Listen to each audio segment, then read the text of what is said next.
Alright, so last week I did a review on Pulp Fiction, but apparently there was some copyright infringement because I played some of the music in the background, or I don't know what happened. I don't even get it. I think it said Miramax or MGM infringement, which I don't get. I think Miramax went out of business, went bankrupt a couple of weeks ago, so whatever. But here it is again, my review on Pulp Fiction. Yeah. It's a really good movie. One of my favorite movies from Quentin Tarantino. This is actually the first Quentin Tarantino movie I've seen. If you haven't seen any Quentin Tarantino movies, they're special, I would say. They don't follow a pattern, if you will. Especially what's Pulp Fiction. Pulp Fiction is like it's a movie, but it's a story, but there's different stories that make up that one story. And it's got a lot of great actors in it. I mean, John Travolta, Bruce Willis, even Quentin Tarantino's in there as a cameo. Samuel L. Jackson. It's a really good movie.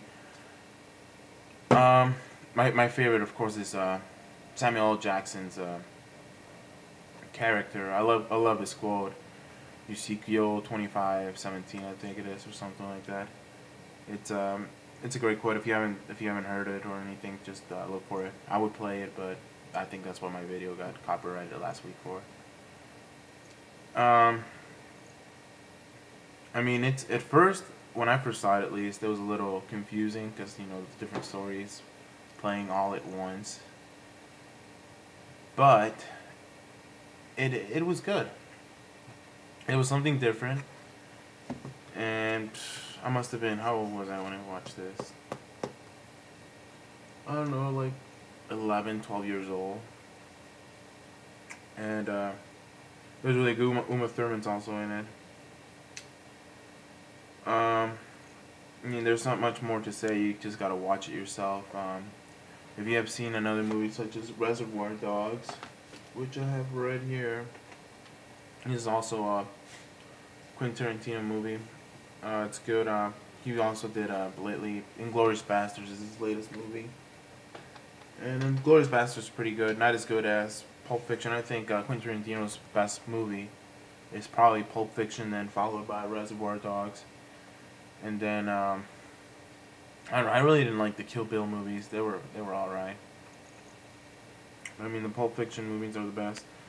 What confused me in the Pulp Fiction movie was the suitcase that John Travolta's character and Samuel L. Jackson went to retrieve for what's his name, Marcellus Wallace, who's their boss, and he's like a mobster kind of guy. Point being, I don't know, like I've always wanted to know what was in that suitcase. That was so interesting. I've been researching it. Some say it was Marcellus Wallace's soul. Some say it was gold. Some say it's just whatever the viewer thinks it is. I've always been curious just to see what it is, because every time it opened it like shined this like bright gold light. I don't know. It was interesting. There was a lot of characters that I liked. There, the guy in the dining table. I forget what his name is. He's in that show on Fox. Lie to Me. I think he was really good in Pulp Fiction. And was he in Reservoir Dogs? I'm trying to remember if he was in Reservoir Dogs or not. I think maybe he was in Reservoir Dogs. He's got that like British kind of accent, and I don't know. He's pretty cool. Other than that, I mean, there's nothing more to say. But it's one of the best movies you'll ever see if you haven't seen it yet. And that's it.